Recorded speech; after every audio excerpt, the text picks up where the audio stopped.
क्या तुम्हें कभी सोच में पड़ा है हिंदू धर्म के सबसे प्रतिष्ठित देवताओं में से एक भगवान राम और उनके जन्म के पवित्र स्थल राम जन्मभूमि की उत्पत्ति के बारे में? भगवान राम भगवान विष्णु के अवतार प्राचीन भारतीय इतिहास के गहरे रुझानों में अटके हुए हैं। उनकी कहानी लेजेंडरी एपिक रामायण में बहुत जबरदस्त ढंग से बताई गई है। अयोध्या शहर में जन्मे भगवान राम के जीवन और उनकी शिक्षाएं हिंदू दर्शन और संस्कृति का अभिन्न अंग बन गए हैं। आथा अयोध्या का बड़ा महत्व है क्योंकि यहाँ से राम का जन्म हुआ था, जो इसे एक महत्वपूर्ण आध्यात्मिक स्थल बनाता है। डबवर्स द्वारा संचालित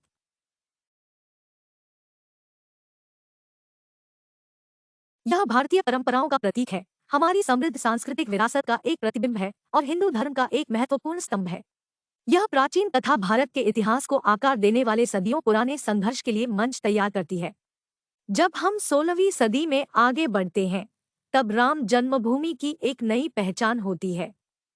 हिंदू देवता राम के जन्मस्थान माने जाने वाले इस स्थान पर एक भयानक बदलाव देखा गया। वहां कभी खड़ा मंदिर भारत के पहले मुगल सम्राट बाबर द्वारा कुछ मंदिरों के छापों के दौरान नष्ट हो गया था। डबवर से चलाया गया। इस बदलाव में विवाद नहीं था। साइट पर धार्मिक हिंसा का सबसे पहला रिकॉर्ड 1853 में मिलता है, जब भारत ब्रिटिश शासन के अधीन था। हिंदू और मुस्लिम समुदायों के बीच तनाव बहुत था, क्योंकि दोनों समूहों के पास इस साइट के धार्मिक महत्व का दावा था। 1858 में ब्रिटिश प्रशासन ने विवादित स्थल पर हिंदुओं के धार्मिक अनुष्ठानों पर पाबंदी लगाकर कलह को शांत करने का प्रयास किया।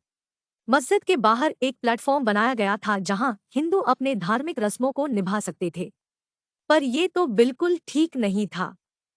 यह मुद्दे के मूल कारण, जो साइट के स्वामित्व पर विवाद था, को हल नहीं किया। दो धार्मिक समुदायों के बीच तनाव उबलता रहेगा, जो अंततः 20वीं सदी में एक बॉइलिंग पॉइंट तक पहुंचेगा। मुठभेड़ के लिए एक बड़ा मुकाबला तैयार था, जो साइट और उसके आसपास के क्षेत्र के भविष्य को उन तरीकों से आकार देगा जिन्हें कोई भी पहले से नहीं सोच सकता था। विवादित स्थान पर नए सिरे से ध्यान केंद्रित करने से आधुनिक युग में एक आंदोलन उत्पन्न हुआ, जो हिंसा और परिवर्तन के नतीजे में समाप्त हुआ। डबवर से चलाया गया। अयोध्या के साधुओं ने विवादित स्थल के सेंट्रल हॉल में रामलला या शिशु राम की मूर्तियां चोरी छिपे स्थापित की थी। यह सरल सा काम धार्मिक टेंशन की आग को फिर से जलाया और एक उत्साही आंदोलन की बुनियाद रखी, जो आगे आने वाले दशकों में आकार लेगा।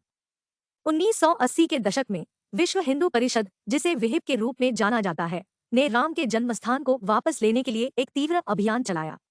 समूह ने धन और ईंटों को इकट्ठा किया, जिन पर जय श्री राम लिखा था, जो भगवान राम की जय का अनुवाद होता है। डबवर से चलाया गया।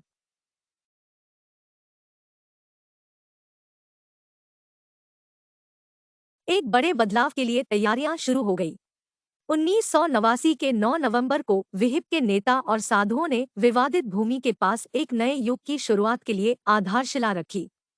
इसके बाद संकट मोचन मंदिर के निर्माण की शुरुआत होने वाली थी, जिसके लिए गर्भगृह के मुख्य प्रवेश द्वार का निर्माण किया गया था, जो राम को समर्पित होगा। तथापि 6 दिसंबर 1992 को विहिप और भारतीय जनता पार्टी द्वारा आयोजित रैली अराजकता में बदल गई, जिससे तनाव अपने उबलते बिंदु पर पहुंच गया। डबवर से चलाया गया।